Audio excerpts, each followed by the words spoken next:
In life, I never want to be the smartest person in the room.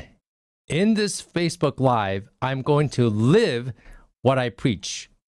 If you are interested in urology, coding, and billing, or just revenue cycle in general, I have someone who doesn't just do the coding and billing, but she oversees a group of coders and billers. She's none other than the billing director for PRS Network, commonly known as the Painters. She has been with them for over 15 years, helping urologists maximize income and efficiency so there's time and energy for patient care and a happy life. She is going to share with us some tips, tricks, advice, and just awesome information about optimal coding, billing, and revenue cycle management. I cannot be more excited to have you on today. As you always, if you have any questions during this live stream, please feel free to leave them below so we can answer them for you. Welcome, Marianne Desciose. Thank you. Thank you for having me. Okay, I deliberately did not send you any agenda today because I just want you to share your wisdom. You have been traveling, presenting with PRS Network, and every time you're at the Urology Advanced Coding and Reimbursement Seminar, I love having you there because you are just full of practical knowledge. I know sometimes when we present these seminars, the information can be pretty high level, but you are in the trenches. You deal with the BS from the payers, from other practices. So tell us a little bit of your role, and do you work with practices? Do you actually do the in-house billing for practices? What is your role in PRS Network? I am the Director of Billing and Operations for PRS, working directly with Mark Painter on a daily basis. And like you had introduced, I've been here for almost 16 years.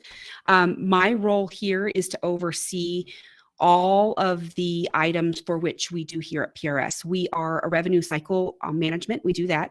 We also manage urology businesses. We come in and help them with their front office and their staff as well.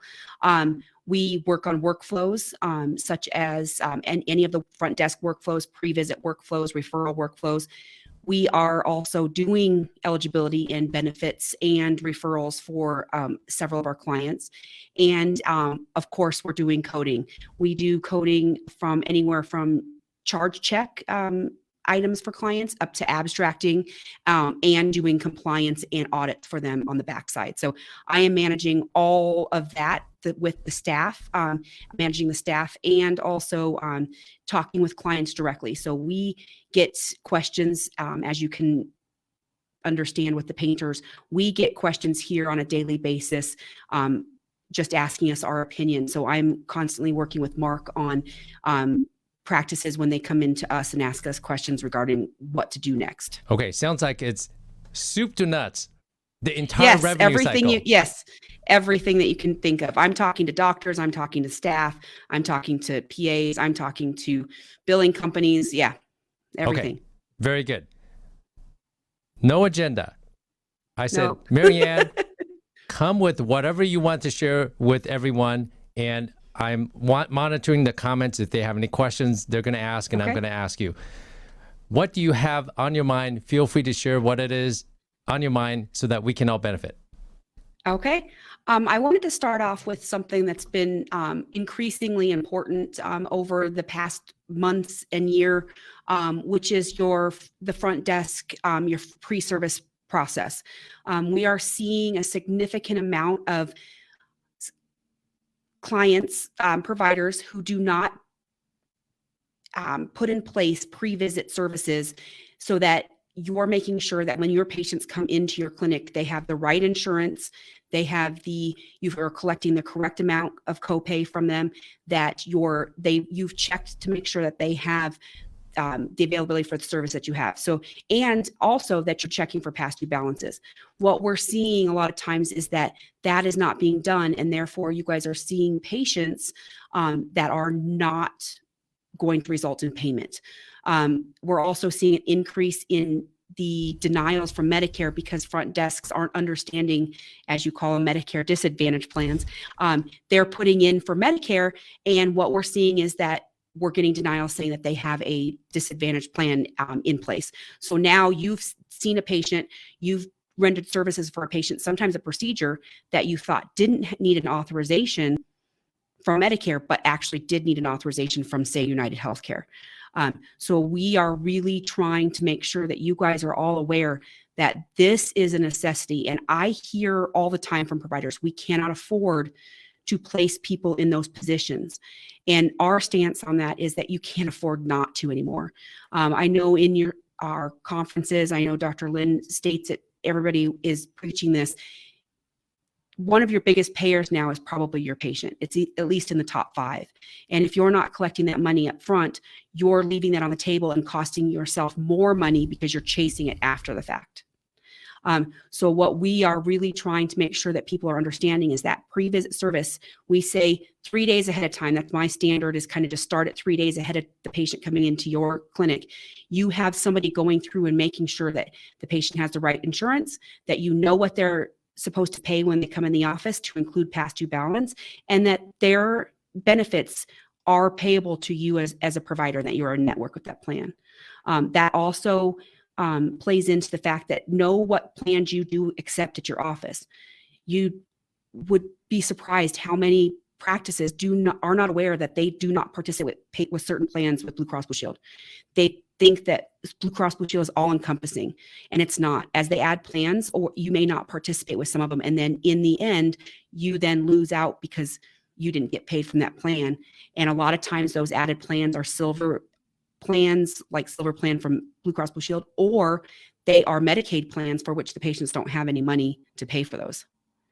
So we're really seeing the outcome of the clients not having that at the office. So really and truly focusing on the fact that your key people, an AR person, someone who understands that full process, should be doing that ahead of your visit. And it also eliminates the issues that you might have at the front desk if they come in unprepared and causing a ruckus in your front office because they want to be seen.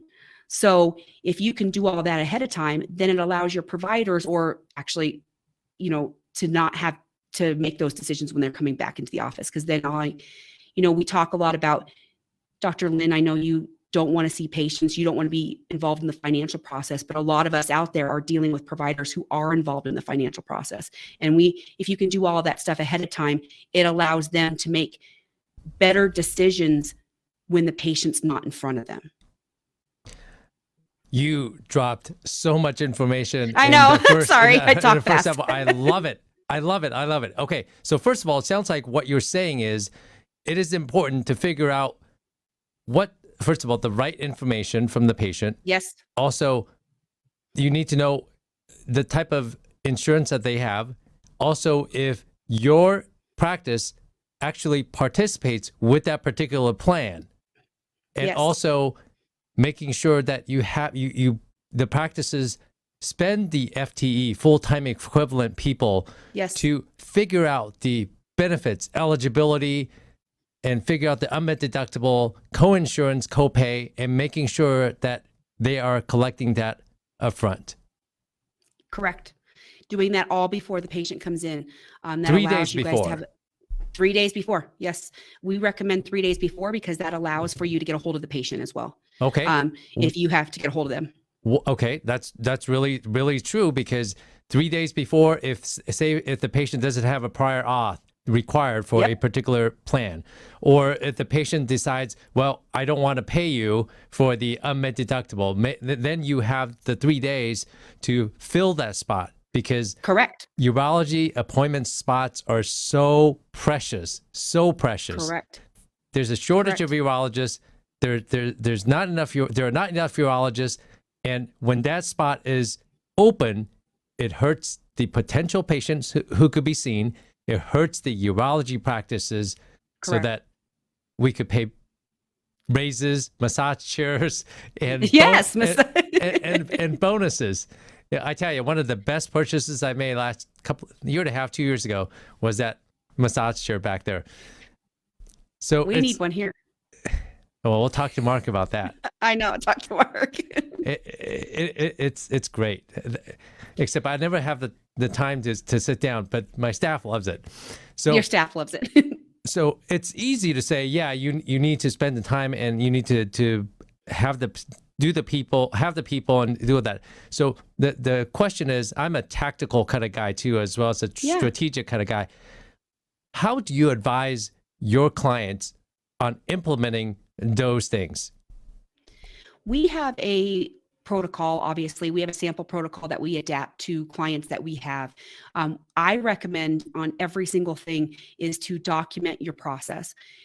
When you guys are in the positions in all the clinics we're seeing staff shortages. So when you guys document that entire process for them, then that allows them to have a reference back to what the workflow is. So if you're documenting that process and you have that, we recommend that what you do is follow that process. It's basically, you're going to pull your schedule. You're going to go through each patient, make sure that everything has come up eligible, what the balances are. You're going to contact the patients ahead of time for balances that are due. And you're going to, same thing that you would do if you were checking for you confirming the appointments.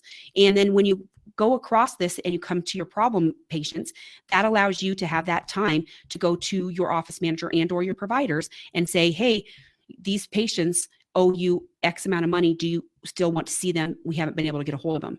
It allows you to make decisions prior to the patients coming in. So I just recommend that you do a protocol. We can always assist with that as well. So you can contact us, but a protocol that's written, documented, and allows the staff to do that. The other thing is that when you're doing these workflows is to make sure that your staff clearly understands the reason why they're doing these steps. I think that a lot of times what I see also is that a staff member doesn't actually understand why they're doing the process and why they're doing the job that they're doing. They're just doing the steps. And if they understand why this is relevant to the entire process of resulting in payment and patient satisfaction at the end of the visit, then they are better apt to handle that position. So if you make them aware and continue education with them, then it also allows them to be a little bit more involved in the process. It sounds like what you're saying is you want to operationalize and create a set workflow for this front desk collections, part of the very beginning part of the revenue cycle, and make sure. And the other thing is, I'll add, you want to follow that protocol. Just because it's written down, if nobody follows it, then it's all for naught. Yes. And also, correct. And go ahead. Go ahead. What we also do is we come back, me as a manager here, I will look at the previous week's data and make sure that those things are done. So I'll pull a couple, for example, 20 accounts, and I'll look at those that had past due balances and see if those were collected.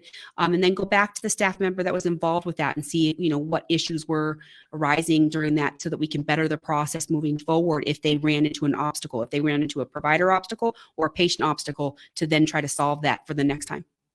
Okay. And the other thing I was going to say is that you said making sure everyone knows the why, the big picture, by not collecting upfront, by not determining eligibility, by not getting that prior auth, what happens downstream. And also, I think it's important for the front desk people to understand the type of headaches that result because of that numerical mismatch, or not having the prior auth, or having the wrong date of birth, or not having the exact plan for a particular payer. Correct. And if you apply that to, even when we're doing scenarios here, if you apply it to their situation, in which they've probably had to call their insurance company, they've gotten a bill that they shouldn't have received because the office didn't collect data. If you're doing that, then you're also giving them real life experience, a situation which allows them to be like, oh yeah, okay, I understand. I don't want this patient to get a bill $4,000 because we didn't put the data in correctly, because the only way we can get it is by contacting them. If you allow them to be a part of the process as well, it also causes a lot more teamwork in the end, because then they know if they don't get it right, how it flows down to the end result. Sounds like you're saying that you want to share with the staff some actual stories of things Yes. that has happened because of a misstep at the front desk. Correct. I think that with the staff here, I feel like we are education based. We tackle almost every situation in it's a learning opportunity. It's a teaching opportunity. And so we always want to take those things back to them in efficient time frame so that it's their data, their result that's not a year ago, and they're allowed to ask questions. They're allowed to apply what they know, and they're also able to challenge us and give us suggestions to change the process. We really believe in opening that all up because we've come up with our best solutions here because other people in my staff have come up with a solution to help with this.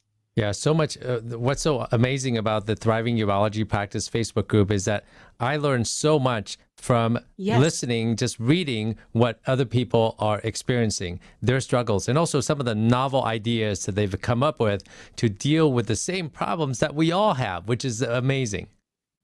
Correct. And that's what we really do thrive on here. Teamwork makes the dream work, as they say. And we really do try to make sure that everybody realizes that they're going to make mistakes. But what we do with that is really what counts in the long run. And when they make a mistake, how we can fix that moving forward.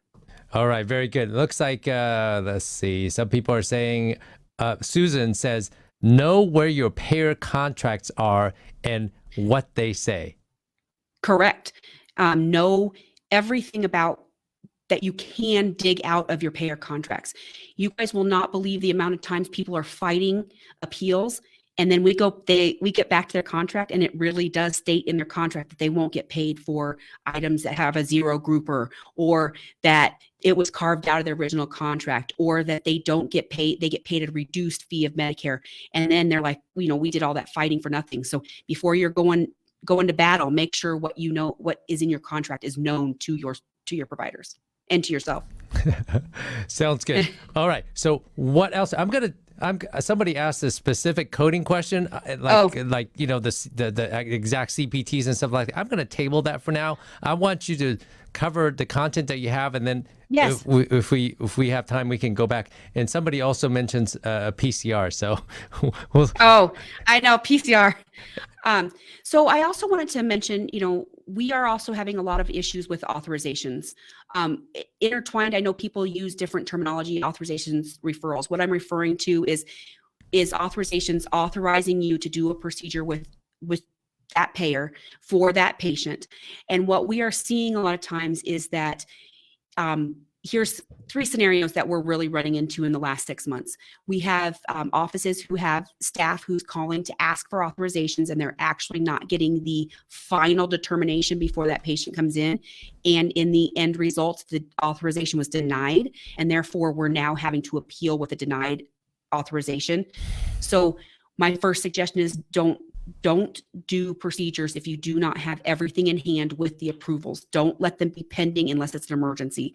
If it's an emergency situation, then we can mark the claim as such. But if you guys do not have that paperwork if you're doing it in your office, it's more than likely not an emergency, or if it's scheduled, it's not an emergency. You need to make sure you have that number, not a pending number, an actual authorization. To include the second part is that an authorization, obviously, as we've all heard, the disclaimer does not guarantee that they're going to pay the bill. What we also are seeing is that you guys, CPTs is not just part of the authorization. Diagnosis codes, you need to make sure that the diagnosis code for which the patient's having the procedure is covered by the insurance. You can authorize the procedure, it goes there, and if they don't have coverage for erectile dysfunction, the claim is not going to be paid. So it's really important to, I think in the last seminar, people mentioned predetermination. Doing the predetermination and then the authorization is a recommended process now, because it's not just CPT driven, it's ICD-10 driven, and you've got to make sure that it's a part of their benefits or the patient loses. Okay, so sounds like you're saying that you want to make sure that you have prior auth. And for me, I don't fully understand predetermination versus pre-authorization, right? The predetermination is something that's fairly new, and to me, and from what I understand, even though you get the prior auth, And from the most recent Urology Advanced Coding and Reimbursement Seminar meeting, a lot of people, a lot of the coders are saying you want to get that predetermination, even if the payer says you don't need it. Correct. Because you're going through all their loopholes so that if it denies, you can win your appeal. What you guys are doing is collecting all the data so that at the end, if they don't pay, you have all the data to fight to win and get your payment back. It helps us in the billing RCM department to have all of that data. So we can go back and say, we have a predetermination, we have a authorization, we jumped through all your hoops, and here's what is going on. We win 9 times out of 10. If you have all of that data, we are winning the appeals. And I'm just going to tell everyone again that payers, insurance companies lie. Yes. And if you don't have, this is why I tell my staff here, anything you can do online so you can get that reference number. Anything that's going paper is going to get lost. They're all short-staffed over there. We don't know where that stuff is going. Anything that you can get hard copy, when you are calling and they say no authorization is needed, find out who you spoke to, get a reference number, document the date and time. We have been having to go back into appeals and have them pull phone records from those calls to prove that the person on the other end told us no authorization was needed. We are using that as a tool. Use that as a tool. If you guys collect that data, they have to keep the calls. So they have to pull them if you go and let them know. Well, ask them their agent number or their employee number. Yeah. So I know some practices actually record the phone calls. So not only, it's kind of like police officers with the body-worn cameras, right? Everybody's recording. Yes. And in Arizona, it's actually a single-party consent state, meaning as long as I know that I'm recording, I don't need to let somebody else know. But these insurance companies all say that this phone call may be recorded for quality assurance purposes. Well, guess what? You recorded, we can ask for it. That's quality assure your bull. Okay. Is there a question? Yes. Let's see. No shortage of questions. Okay. Is anyone having trouble getting Blue Shield to pay bladder scan in the office? That's pretty darn specific. Are you seeing anything like that? Yes, we are seeing Blue Shield. We're specifically seeing them with urodynamics now, where when you guys do your urodynamics, if you guys are not doing the bladder scan before you fill the bladder, then you can get paid and we can appeal those. If you're doing the bladder scan after you fill the bladder, then we're recommending that you not appeal those. But we're starting to see the bladder scan more and more being denied, and with Blue Cross and Aetna, actually. Ah, very interesting. Okay, let's see who else. Check the payer policy for medical necessity, Susan says. Very, very smart. Yes. Excellent idea. Yes. And also of course, the LCDs and NCDs. Sarah says, yes, both predetermination and prior auth, those are a must. And Susan says, yes, they do. Somebody says United Healthcare web portal is terrible. Karen says that. It's very true. And I'm going to ask you something that we're dealing with, and I actually took it up to social media, calling out Aetna for deliberate downcoding of E&M services. And this is, and I follow a lot of coding and billing Facebook groups and other groups talking about this problem. And it's not just Aetna, it's multiple different payers that they either feign ignorance or they just deliberately downcode the claims. And I think I was just explaining this to a patient today. I think the way they do this, or why they do this, is number one, they've already collected the premium from the patient or the patient's insurance or patient's employer. Typically, they already have that money. You submit the claim, it's legit, it's timely, it's clean, but for whatever reason, their programming or something goes wrong. They reject the claim. A lot of practices do not go after that rejected claim. Can you imagine?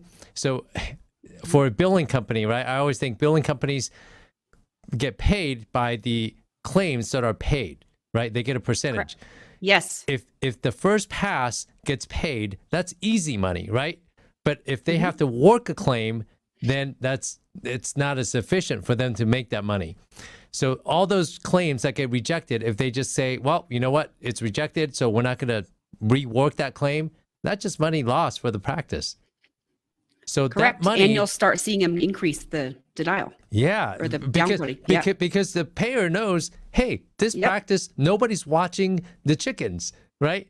Yes. Nobody's watching them, so they can just continue to deny these claims, which increases their float, and that float is making money for them, right? And it also these practices that do not go after these denied claims, improperly denied claims, that's just free money for the insurance companies. Correct. They're paid on behalf of you. Yeah. So Krista says that she is looking for the let's see.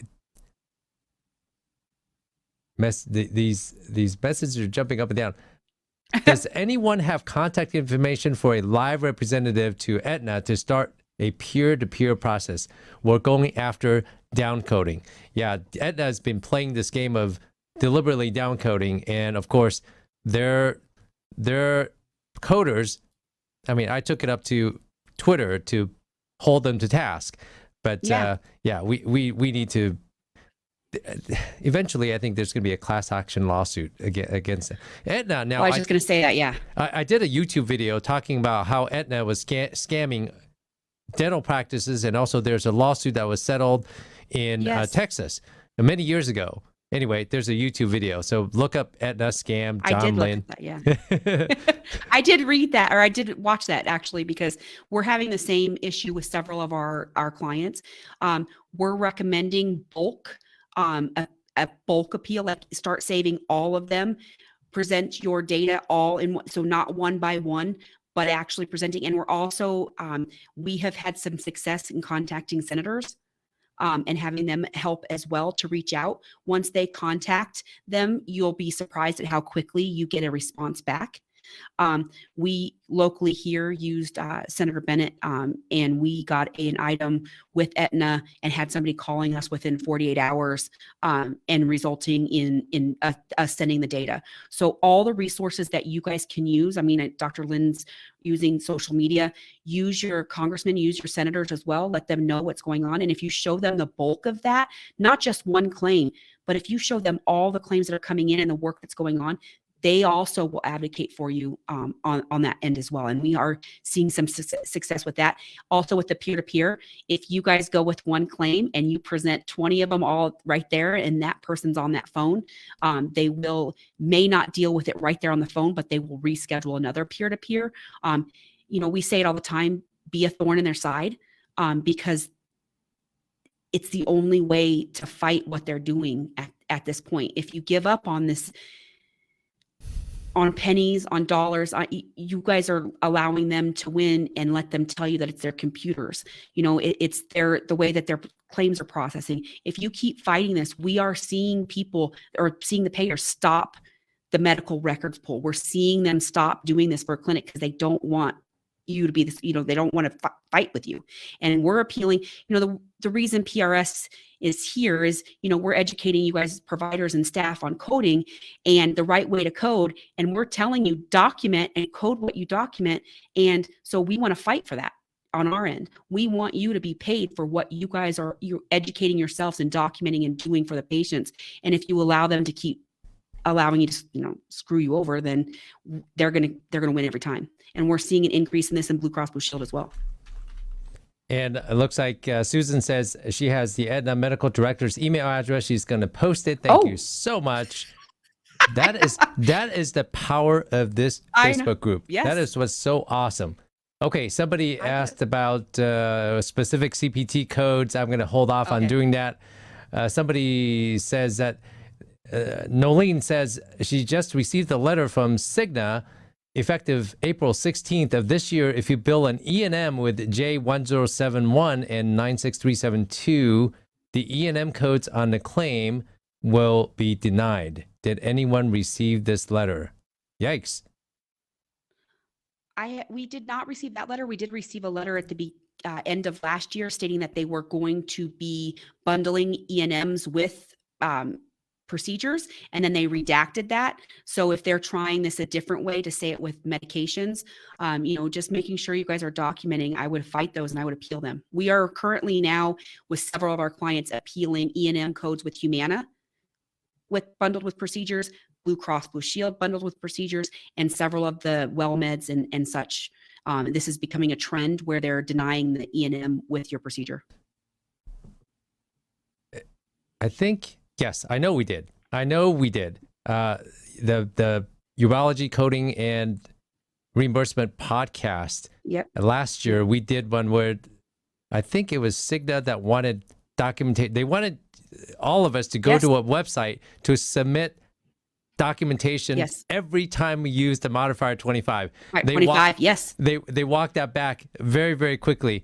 And I think United Healthcare tried to do that as well, but they all walked that back because it is just going to inundate them. Let's see. Karen said, I'm trying to get a reconsideration from United Healthcare on a denied claim. However, I'm not able to do it on their web portal as I need 20 claims requiring reconsideration before I can submit online. Now, what kind of bull?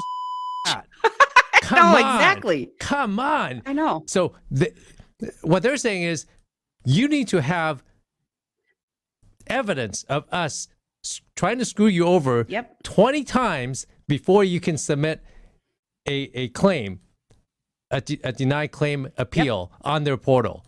What? Anyway. Yes. And they are successful because, of course, you can't get a hold of them on the phone. Not just United. I mean, Humana. All these pairs. Yep. Yes, we're averaging a wait time of over 46 minutes for United Healthcare alone just to get, and that's an average. So there are ones that are shorter and longer. One of our clients just last month, 27 hours dialed into United Healthcare. They're on the phone 27 hours, between 5 staff members. So it is a growing problem. On that note, I would recommend you do call, because if you guys cannot get through on the portals, make a phone call to them. Try anything you can. I mean, 20 at some point you've got to have the data to back up, and you've got 20 hours just on United Healthcare. That's not our other payers. I am speechless. And this is staff time. This is us fighting for money. Yeah. The way I think of another way I think of this is they deny everything. Yeah. And also I was going to ask you, is one of the questions that I have, the payers that say you need to submit documentation. You submit the documentation, they lose it, right? Repeatedly lose it. Yeah, they don't have it. Yeah, they don't have it. Yep. I mean, United is, I hate to say it, notorious for doing this. And I think there's got to be some deliberate ignorance that is going on. I think a lot of this is to keep the urology or the billing staff, your coding staff busy so they can't do the tasks that are actually productive.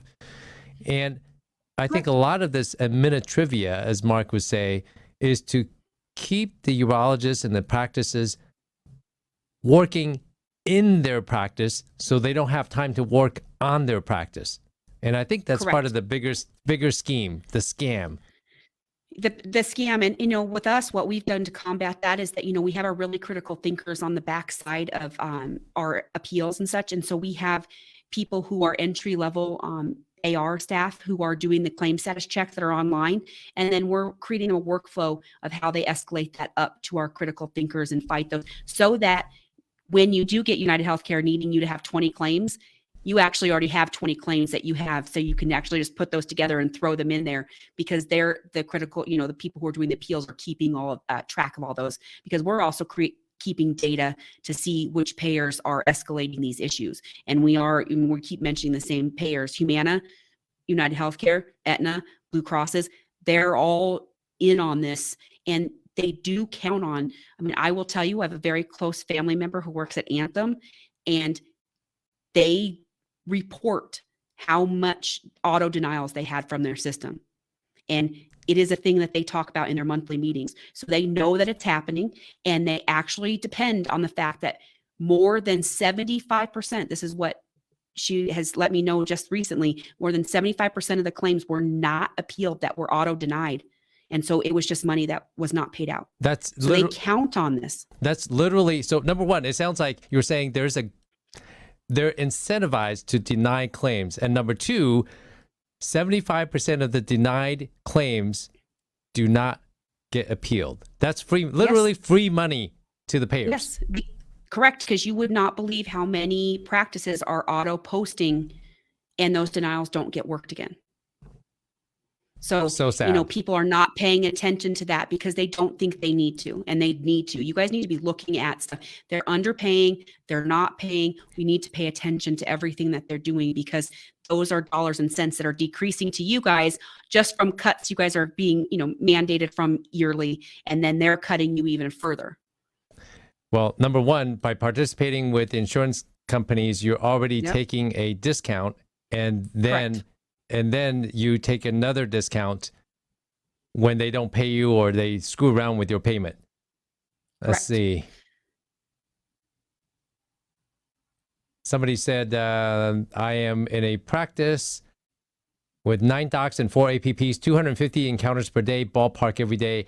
How many FTE front desk staff would you guess would be required to have an optimal pre-visit service? I think we really struggle with this, and know it would really improve operations if this were optimized. So that speaks to your desire to have that pre-service person determine eligibility, copay insurance, pre-authorization and stuff. Correct. What we usually have is a ratio of 3 to 4 providers per person if they're full-time. So if you guys have doctors that are limited staffing, or if you guys have PAs, those I would double up. So if your PAs, 2 to 1 on those, but usually for providers, a person can handle getting through. You're saying 250 encounters a day. So you should be able to do that with 2 to 3 staff members, depending on what you're authorizing. If you're doing more high level drugs, you might need a little bit more staffing on the authorizations for that, but you should be able to do that 3 to 4 providers per person. Susan is just dropping email addresses on senior Thank VP you, Susan. and medical director, United Healthcare medical director. Awesome. Thank you. Awesome. This is why this group is so amazing. Crowdsourcing practice management solutions for everyone's benefit. All right. Shalina says, to combat the, quote, lost claim / documentation excuse, I would suggest sending them certified with return receipt. That way, when you call, you have proof it was submitted and received. What do you think about that? We are doing that here with our problem payers, and we are bulking those up. So we're making sure that the cover letter also states the claims that were inside of that document. And so that way we are also winning appeals that way. I know it's an extra cost, but I will also tell you that the limited practice we've had to do that was with, we've also been able to lessen that to just high dollar items, because it's really amazing how they stopped losing a lot of our stuff. We've even circled, I will let you know, we even stapled documents and we circle the staple, because then when they say that they didn't get it, we'll say, well, there's a circle up there and 2 holes. We had something stapled to it. And ironically or magically, they most of the time find it. But we've even started circling the staples. We're putting a thing saying that there's something attached to it, attachment 1, attachment 2. But it's all so that we can, when we get on the phone, my staff can be productive in that phone call instead of just having to hang up and call somebody else. What's the next level, right? I guess police officers have their body worn cameras. You would do video recording of, okay, I'm putting all these documents and I'm putting in an envelope. Here's the address of the recipient. Here's the return address. I'm taking it literally to the post office, showing that actually here's my receipt. I mean, this is ridiculous. It is getting to be that. It is. And we are dealing with, multiple practices in multiple different states on multiple different platforms, PM systems. And we are seeing this across the board. I mean, the medical record documentation requests, we have a full-time person doing this because there's so many medical records being requested. And this is why it's so important to make sure you're documenting what you're told, because they get those and then they're also, increasing their poll because of something they might have seen in your documentation. So that's why it's important to document well too. I know coding, you guys go to Mark Painter's seminars, you go to these seminars, to hear about coding and how to maximize your documentation for your revenue. I will say documentation also helps in your appeals. If you guys are documenting well, then your people who are appealing can go and fight every tooth and nail for you guys if you're documented. If you have 2 sentences, it's really hard for us to prove that this was, anything other than, oh, okay, here's the documentation.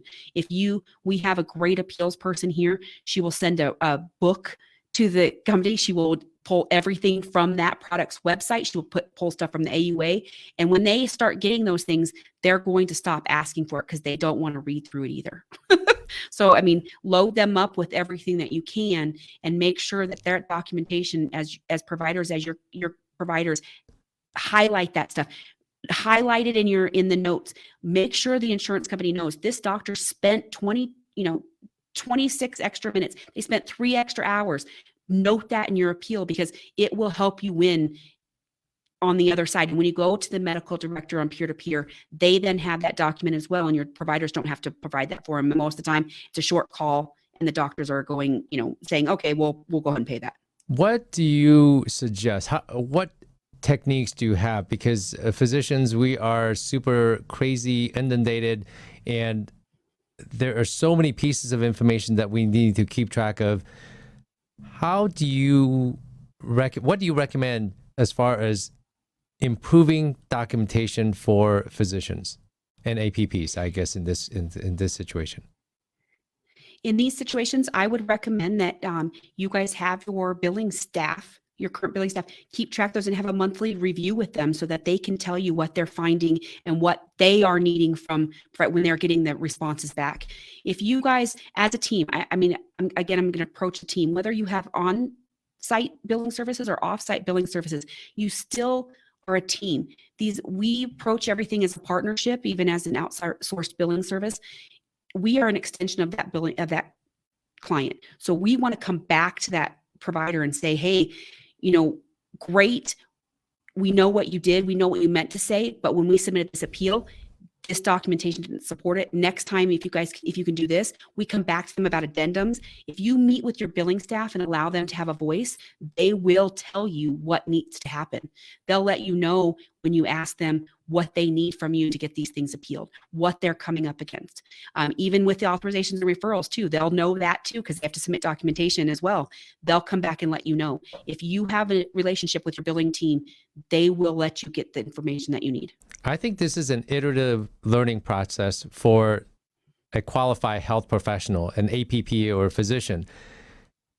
There is a disconnect between what we do in the office and in the operating room and also what is required as far as documentation. Correct.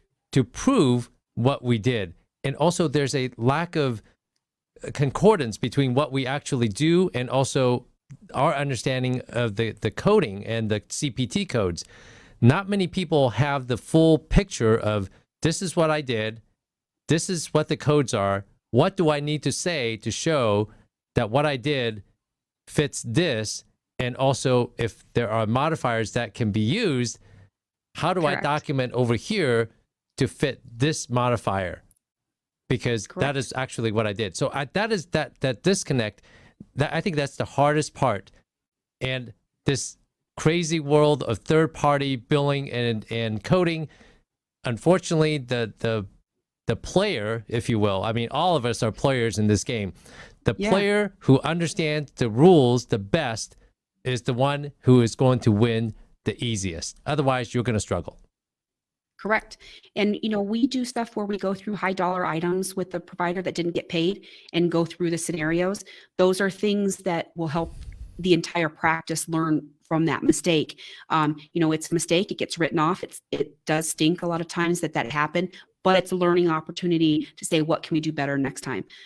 If you just meet with this team, you have to tie it together because we do get from providers. This isn't, hey, we did the work, just bill the codes we did. It's not that simple anymore. It is, we also have to have the support for those codes. We have to be able to say when the provider or when the payer denies why you did this. And I think Mark says it all the time. We can make assumptions. You can tell us what you did, but if it's not documented, it didn't happen. And so we really do recommend that connection. You can also get a lot of information from your billing team on what the front office needs to do differently or better when you start looking at denials for other payer as primary, unidentified patient, coverage terminated. You can see what needs to happen in your practice. If you're looking at your billing data at the back end, a lot of it applies to your front office too. Documentation is key, according to Karen. And Susan also said that use LinkedIn as a reference for obtaining information for some of the medical directors, which is a great idea. Great idea. Yeah. I didn't even think about that. Yeah. And let's see. Somebody asked, is it feasible for someone starting their solo practice to do their own billing and coding until they build enough volume to hire? Or do you recommend for someone starting what do you recommend for someone starting their own solo practice? It is always possible to do your own billing. Would I recommend doing your own billing while you're starting out? Probably not. You need to get some expertise in there as you're building your practice to be able to build up your clientele, your patients that are coming in there. Really knowing the expertise that's coming in there and making sure your billing is going out correctly allows you to get paid. What we have seen is some solo practitioners or even 2 or 3 practice doctors doing their own billing. And what ends up happening is they're not getting any money in and they don't know why. There's a lot of steps that go into the process of starting your own practice, starting up a new practice management system. When things start going wrong, it snowballs on you and it takes months to fix. Once you guys have a problem, as we all know, is in the billing RCM department, it is very hard to get it fixed. You want to get clean claims out. Once it denies, you're resulting to paper, phone calls, and portals.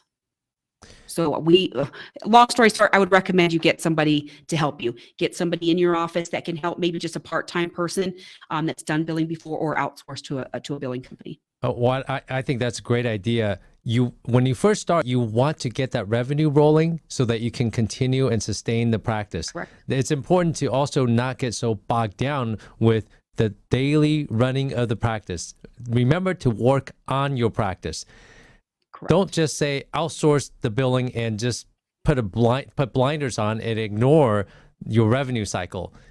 Revenue cycle involves every member of the healthcare team. Correct. Every member of the healthcare team. So when everyone understands, including the qualified health professionals, physicians especially, if you understand the rules of the game, you know what to document to make it easier for your coding staff to, if they are abstracting from your note, on picking the correct code to maximize your revenue. So you are actually paid what you deserve. Susan said, you're doing a disservice. Go ahead. You're doing a disservice to your providers if you're not giving them that information on LCDs, medical necessity denials, because they won't know they need to document that if you're not telling them what's happening. And I think that it's natural to think things go through and get paid. But if you come back to your providers and let them know, you'll be surprised that they'll want to do better so that you guys don't have to spend as much time appealing these things. And if you need a certain diagnosis code for a certain procedure, for example, for PTNS, then if they know that, they're going to start making sure they have that diagnosis, or they know they're doing it for free. And that's their choice, but at least they know that. A lot of times you don't know that as providers. Speaking of doing something for free, at the most recent Urology Advanced Coding and Reimbursement Seminar in New Orleans, I felt so horribly when I heard this, how one particular practice lost over $10,000 on a particular BPH in-office treatment that they did because of lack of prior authorization, predetermined. Yes. Yeah. Oh my, I felt horrible. And that happened on 3 patients for UroLift. And it was all done because they thought they had Medicare instead of United Healthcare, and United Healthcare required an authorization and it wasn't received. Just so you guys know, if you guys are not aware, United Healthcare, if you get a no auth denial, they will not allow you to do a peer-to-peer at United Healthcare. You've got to get that overturned to a medical necessity denial to get to a peer-to-peer. So this is also what stopped this from progressing on to a peer-to-peer, was because a no auth denial is a result of the practice mistake. It cannot be billed to the patient. So therefore, they will not allow you to do peer-to-peer. And one of the reasons I say that these Medicare Advantage plans are actually Medicare Disadvantage plans is because over 70% of the services, say an advanced imaging or surgery or in-office BPH procedure, over 70% of these procedures require an auth. And that's another Correct. reason why they're called disadvantage plans. More work for your practice. And I hope if you participate with these plans that you are getting a little bit of a margin increase because they require more work. They do. They require a lot more work. All right. Susan says it is possible for someone starting out solo, but the physician needs to be well-versed in coding and billing. And she said, attend the painter's seminars. And I haven't, I totally agree, but also AUA sometimes puts out seminars I think this year they did it in Maryland, which I thought was a little inconvenient because that's not really a destination resort. It's expensive. Yeah. And I think Vegas is a great place, or somewhere a lot more central. Vegas has lots of flights and the flights are relatively inexpensive, lots of lodging. Maryland? Come on. I know. I'm all about empathy, doing what is better for your customers and not for you. So I digress. Sharon says, any advice about filing complaints with state insurance commissioners? Have you done something like that? Yes, we filed complaints. Our clients have filed complaints with the insurance commissioner. You've just got to follow their protocol. You just log into their website. They have a protocol. You can't really veer from it because they won't allow you to. However, on top of that, once you get that insurance commissioner verification that they've received your complaint, you also can take that to congressmen and senators and allow them to know that you've also filed a complaint. They'll also help act on those as well. Very good. There is a specific website, and you have to fill in all the fields, and you have to click the boxes that are applicable. If your claim is not applicable, they won't even look at it. Correct. So, and you also have to, just like the Medicare, when you're trying to validate your enroll in Medicare and you forget a box, they'll start your enrollment over. The same thing happens with the insurance commissioner. Fill out every box. If it doesn't apply, put in NA, fill that in, because otherwise they can reject it through that, saying that something was blank, and then have you start the whole process over. It is a government entity, and so therefore they have processes, and somebody can just throw it back to you and say, oh, you didn't fill out box 16, even though if it didn't apply, and you'll have to start the entire thing over. You don't even get to start where you ended. You get to start all over. They work at government speed, and they work with government inefficiency. So yes. I digress. Okay, Al says, be as detailed as possible, especially in op notes. And I'll say this again.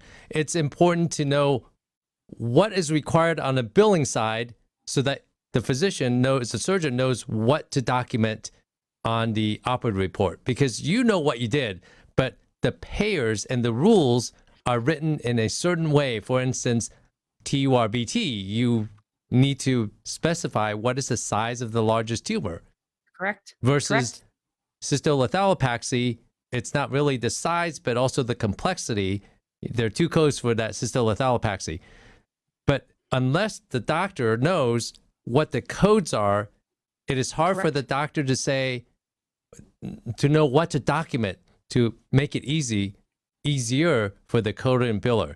And like you said, Marianne, if it's not written, the coder and biller cannot make up information. They cannot insinuate or assume that something is done, even though we think it. We need to write it down, and that's the hard part, I guess. That is the hard part, and I think we do a lot of audits of charts here, and we're reviewing them.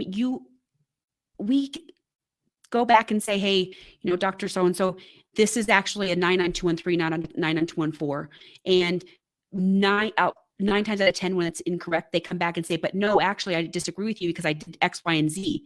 And we have to come back and say, but X, Y, and Z is not documented in here. So yes, we know you said that, but we're reading this. And so, I mean, most times they'll make an addendum, but they will come back and say, I remember this patient, I did this, and you're like, nope, it wasn't in the document, sorry. And so they end up making an addendum. So it's very important to know that thinking it, if you're doing it, write it down. If you're thinking it and you don't write it down, we don't know on this end. We can't fight for you. Yeah, you can't make up things out of thin air just because we and this is the thing. I wish everyone can read my mind in the office and also in the operating room. Unfortunately, that does not happen. So that doesn't. Yeah, I wish that was the case. I think that's all physicians and all surgeons. And that's why I love my staff, because they can read my mind. And one of the ways that they can do that is because I do things pretty consistently. The way I treat a particular problem, the way I work up a particular problem. And all of us in urology are pretty much seeing 80% of the time the same things over and over. So if you can operationalize, protocolize, if you will, that workflow, that workup, it makes it a lot easier for the staff. L says, I have seen providers adding Modifier 22 on their op notes, and they never have documentation to support it. If a procedure is taking more time than required, specify in your note how much time you spent. So, number one, I need to commend the providers, the surgeons, to know that they know to use a Modifier 22. Yeah. But they forget that just because you write it Modifier 22, you need to document it to justify why Modifier 22 is indicated. Correct. And knowing that, if having your providers know that that 22 modifier is guaranteeing them a medical record pull, then that will help as well. A lot of times they don't understand that their records are going in no matter what. That 22 modifier is a medical record pull regardless. Unless, just like 52s and 53s. Right. Unless if you have been doing the Modifier 22s for so long and they keep pulling it and you are winning, you are right on all the time, then Correct. Then they may stop asking for additional documentation when you append Modifier 22. So do things correctly. It helps. Is correct. It helps. Just like when just like when you fight and say that you're going to fight against their unlawful, unethical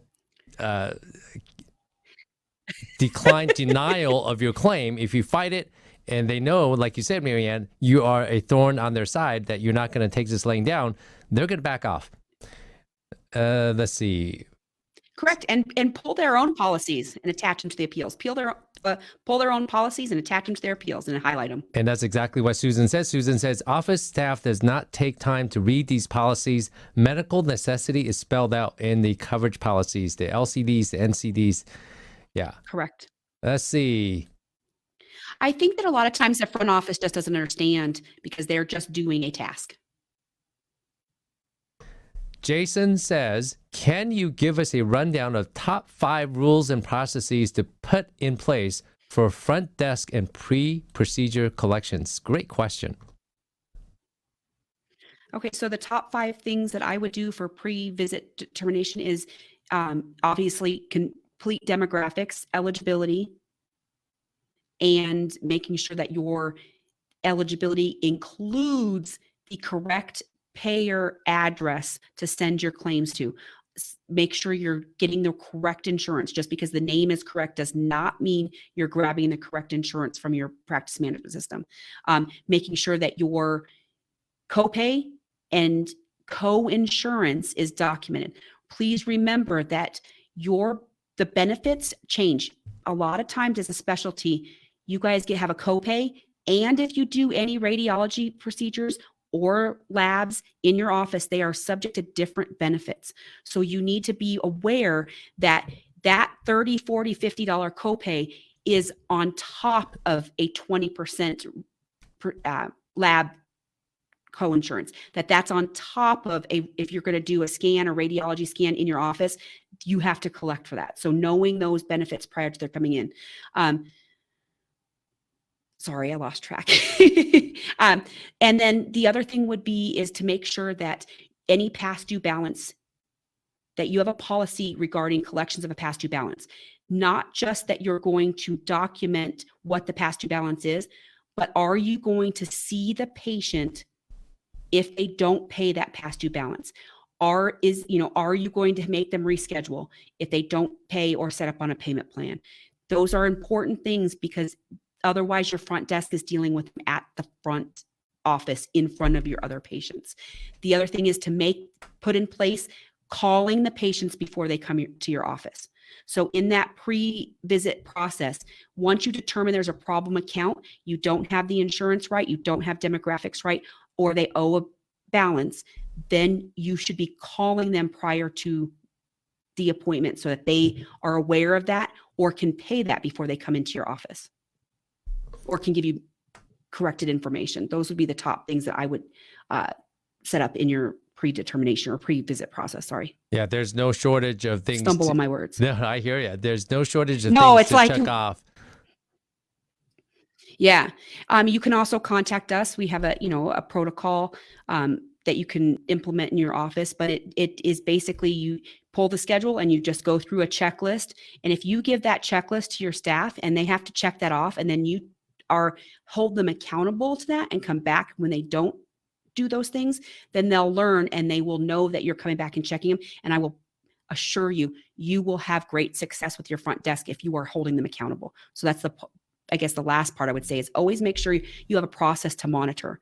If you just put a workflow and process in place and you don't monitor it, your staff will figure it out quickly and will know that you are not coming back and monitoring them. Yeah, just because you set it up, but if you don't follow up, right, you have to have the policy, you have to implement it, and then you have to come back and make sure what is working, what is not working, what's falling through the cracks. Very, very Correct. important. You have, Marianne, probably worked with many electronic health record systems and practice management systems. Jason asks, what are your top 3 or 5 favorites that you enjoy working with? This is highly subjective, of course. Yes, this is subjective. For us, we currently are on 13 different practice management systems with RCM. Yes, so we work, and endless if you're counting the ones that we're going in for coding. Right now, we are we really, really like Modernizing Medicine, ModMed. It is a very user-friendly system. I judge a system by user-friendly and teachable. It is very easy for me to teach every single person we put onto that system, regardless if it's authorizations, eligibility, verification, AR, appointment scheduling. It's been very easy for us to train and catch on. They are very modern and they're helping the urology community. So just so you know, those are ones that one I like. I like Advanced MD. I know that one comes with a heftier little price. That's what I'm being told, but that is very user-friendly as well. It has been an item that allows for pictures to get in there, a lot of handouts to be put in there. And then my staff really likes ECW. Not a favorite in price and all that stuff, but they really like the user-friendliness of ECW. eClinical works. Yes. Okay. Jonathan says, did you say Modifier 52 and 53 are an automatic record pull? I'm not seeing that, actually. They're not. Well, we are seeing that. We're seeing that the reduced service, that they're wanting to know what they're doing. So we are seeing in the states that we're working in, wow, we are seeing them request those records. And so that's why we're having the doctor say, 25% of the procedure was done. This is why we had to discontinue, or this is why and we are getting those pretty much every time, even with UroCuff. Oh yeah, somebody did mention that. Interesting that as we use Modifier 52 quite a bit for UroCuff and have not had a record pull thus far, to my knowledge. That's really good. Yes, we've had that because, and I'm not sure if it's just state driven, but we are definitely seeing that over the last year, probably since COVID. I'm curious, what are they looking for when UroCuff Modifier 52 is being pulled? First of all, I think they're, again, playing the game of, will you submit the records and get paid for that? So I think that's it's just an easy modifier to have records pulled. And I think secondly, they're wondering what the reduced services were. I think that a lot of times you have to remember what we're all saying is the people on the other end may not know anything about billing. And so if they're just auto denying that through a system and they get the records, they're at least having somebody look at that. So why it's a reduced service. They may not know the UroCuff, with the 52, what that's actually meaning. They're just knowing that modifier means it's supposed to be a reduced or discontinued service. So, hey, why not pull this? And a lot of that stuff is set up at the front end of the insurance companies. Yeah, they just kind of run it through their scan, Correct. the filter, and then they'll say, well, modifier attached, reject. Correct. Ask for documentation. Correct. And if they update their systems, you guys have to know too. I mean, this is a constant game that they're playing. You figure it out, and the very next day they have a system update, and now you have to put a modifier somewhere else. They get something denied that's being included at Blue Cross Blue Shield, and now you've got to figure out how to get it paid. It's a constant thing that they're doing on their end because they're having system updates or whatever they're doing over there. But we have to make sure that we're staying on top of this stuff, because we had just last week, we had our clearinghouse started rejecting Blue Cross Blue Shield claims for having a referring doctor and an ordering doctor in there. And if we're not paying attention to that stuff, then those things are not being corrected and updated. And that same thing happens at the payer end, not just at the clearinghouse for an update. The payer end updates something and then they start asking for records, fight them so they overturn that and stop doing it. Lorena asked, 54235 intracorporeal injection, what kind of info do they need to document on the procedure note? And we should always include that J code. They also forget to add it. Sounds like a biller talking. Yes, it sounds like it.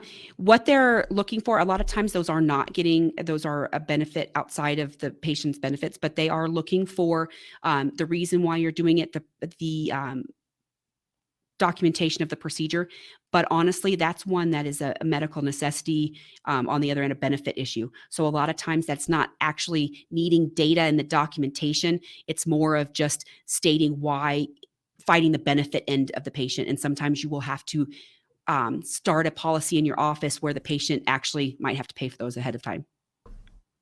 Susan says the reimbursement team at NeoTract / Teleflex does train everyone who is involved in any aspect of reimbursement for the UroLift procedure, so these claims can be authorized, coded, and billed out correctly. I'm going to give a plug to Teleflex, NeoTract.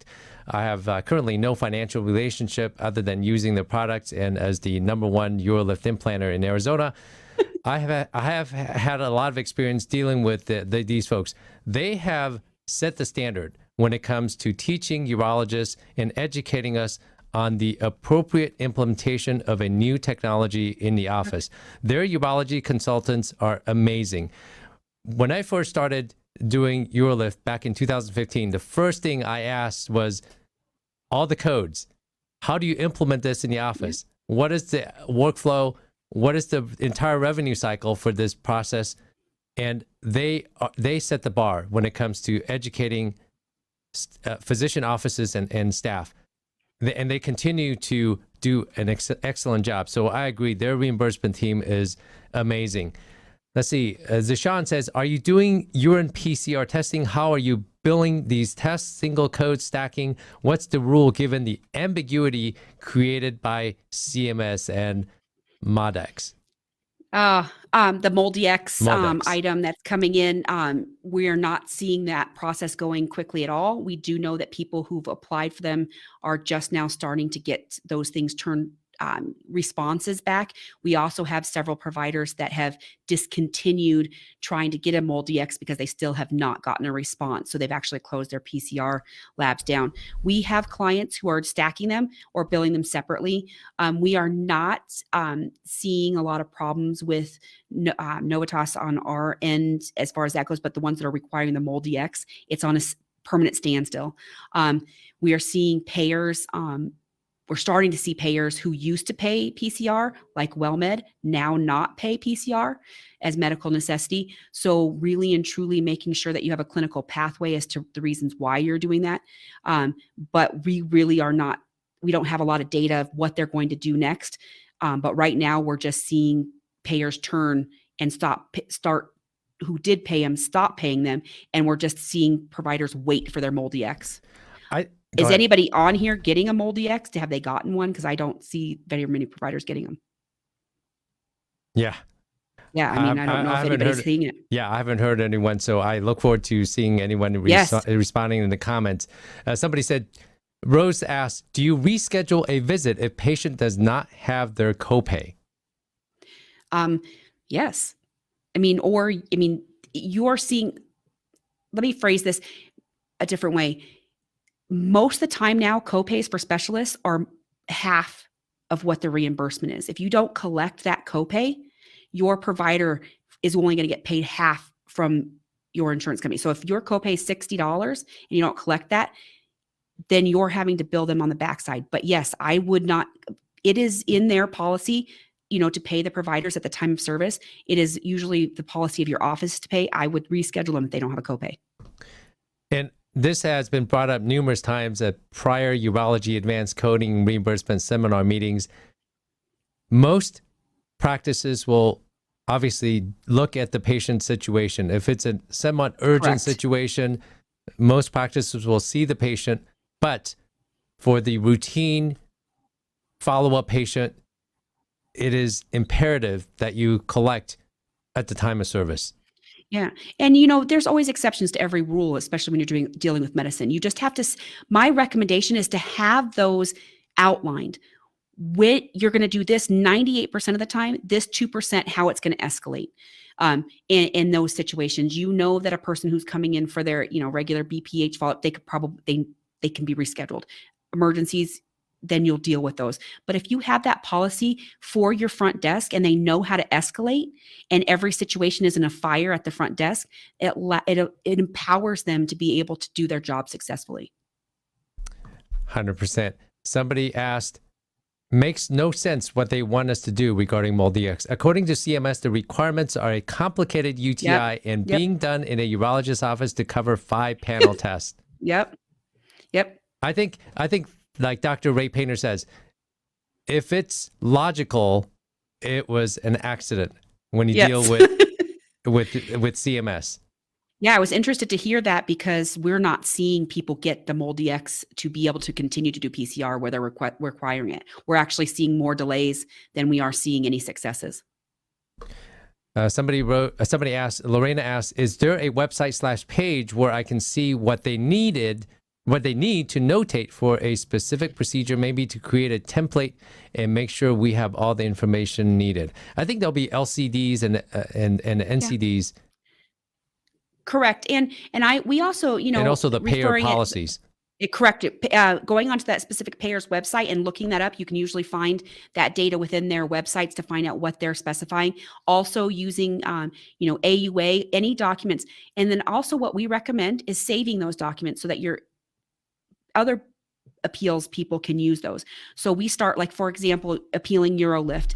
We have, I think 7 documents that we send when we're appealing a UroLift. When you have that, you also allow for your other staff to use that in the future. When it works, start reproducing that so it's repeatable, so that you can tell everybody to send the same documentation. Pull that stuff down for people, and then just make sure you're looking yearly for it. And if you don't know how to use LCDs, I strongly suggest that if you guys are even scared of them, I feel like I used to be scared of LCDs and how to look them up and which one I'm going to pull. Really take some time to learn that, because they will be valuable for you in appealing commercial payers specifically, in allowing you to put those with your appeals. Learn those resources so that you can go and very knowledgeably go and pull that stuff up and feel confident that you're pulling the right data.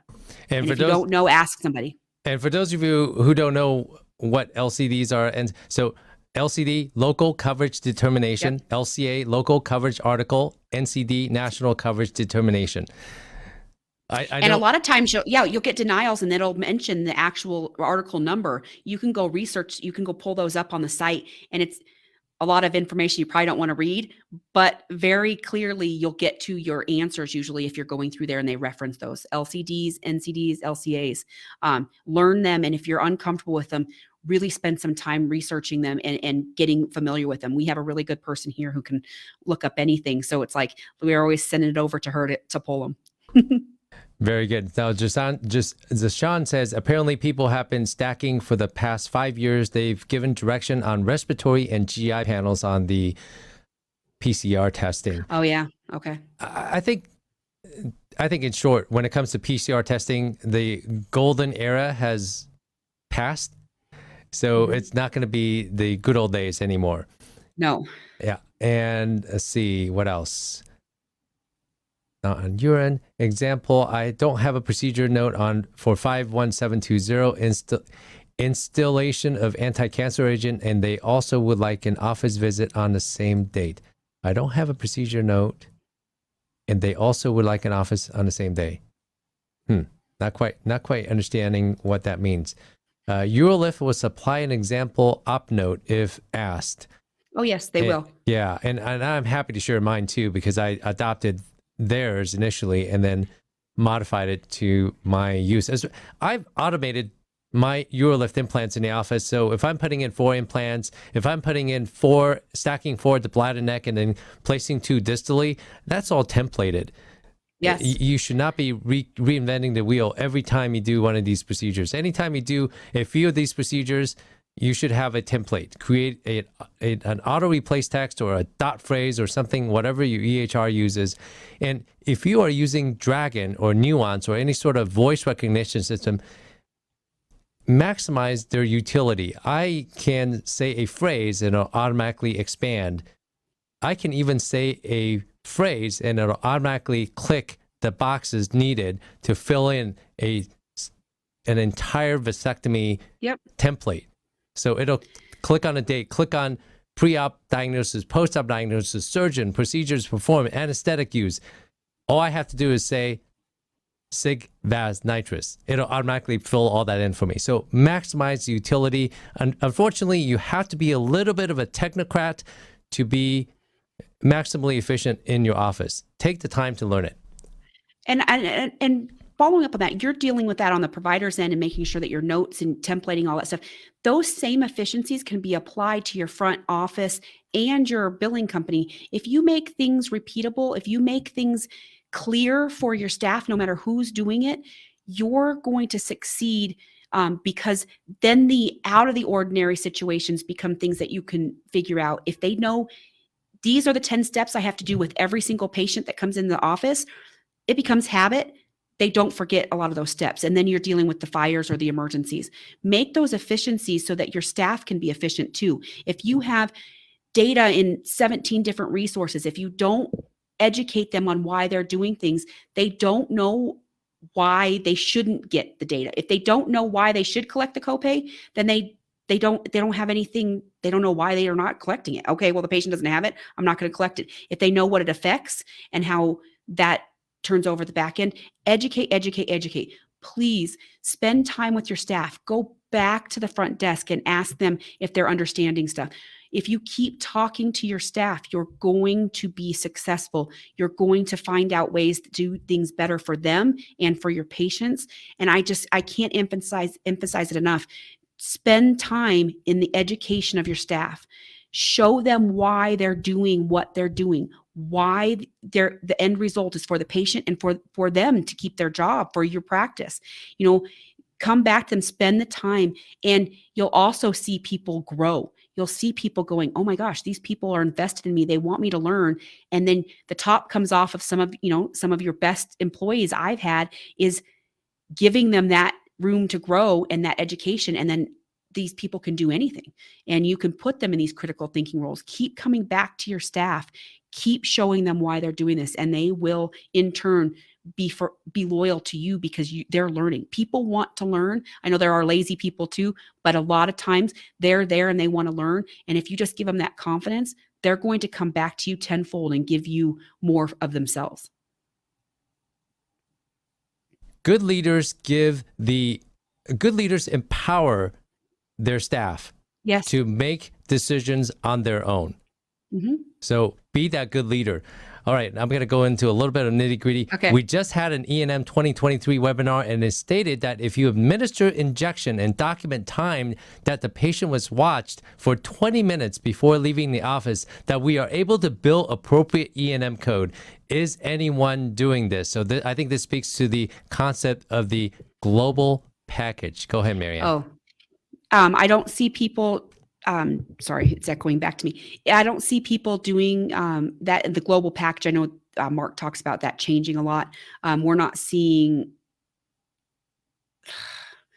that change except for hernia codes, really. If you are in a global period, that's what he's saying. They're in a global period, right? No, they're doing an in-office, I think an in-office injection. And afterwards, you watch the patient for 20 minutes to make sure that the patient is doing okay. And somebody said that they can bill an appropriate E&M code based on time, I assume. Yeah, no. So again, you have to have separate and identifiable in your 25 modifier. So we are seeing a lot of payers deny the E&M with an injection because they want to see that you saw the patient for more than just that injection. Following them, correct me if I'm wrong, Dr. Lynn, following them, making sure that they're okay 20 minutes later is not separate and identifiable from the actual injection. And I think you are 100% correct. Okay. That is exactly right. So the injection code, and search in the group, search on YouTube on my videos talking about the global package. The injection code includes the generous payment for that injection that you received, includes making sure that this is the right patient, the patient's feeling okay, and that the patient is appropriate and healthy enough to undergo the injection, you giving the injection, and making sure that the patient is okay after you give the injection.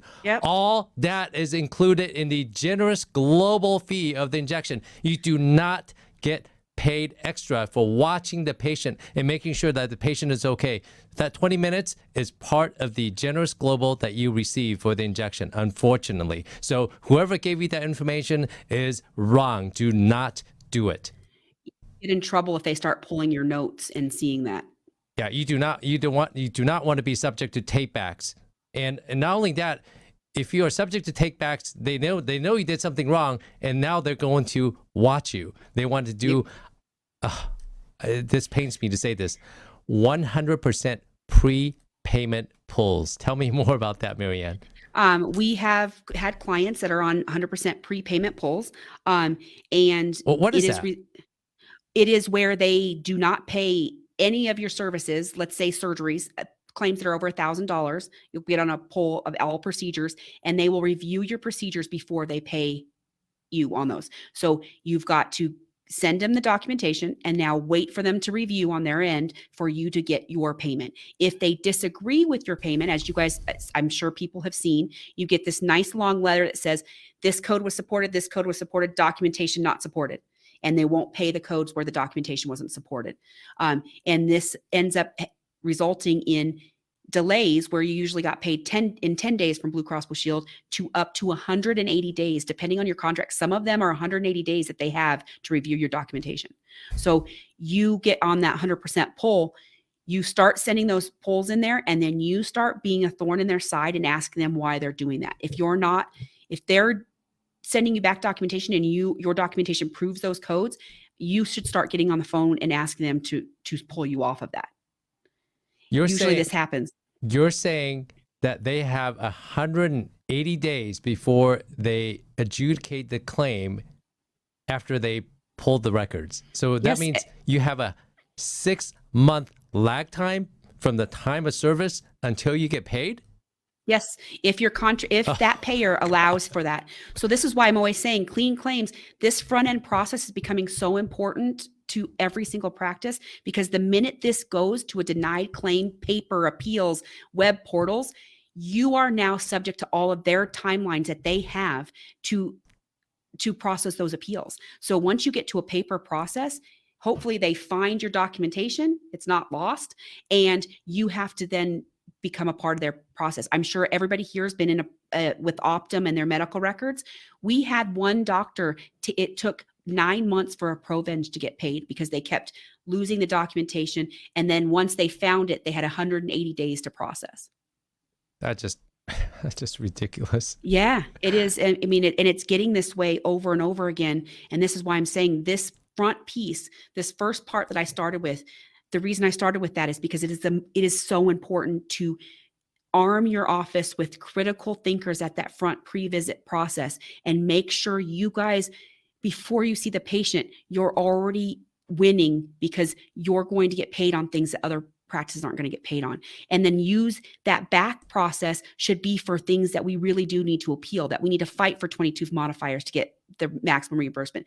We're spending in billing, I know most people who are listening to this, we're spending the majority of our time on demographic errors. I know my staff, we have clients where my staff is spending 60 to 70% of their time just correcting front end data to get a claim paid. That's not something we want to be. We want to be fighting the insurance companies for down coding. We want to be fighting the insurances for your 22 modifiers. We don't want to be fighting them because we forgot to put in the right ID number for a Medicare patient. Or wrong name, wrong spelling on the name. Okay, correct, and not putting junior or senior. Yeah. Yeah. Something easier. Okay, Brittany asked, certain insurances are bundling your analyses into the E&M service. Would you use Modifier 25 or 59 to get them both paid? Okay, so Mark and I have gone through all my years. We have gone back and forth on this. We are recommending you put the 59 modifier on the UA, not the 25 modifier on if you're getting the denied. Yeah. If you're getting denied. The 59 modifier on the UA is what's getting bundled. You want to put that modifier on the code that's being bundled.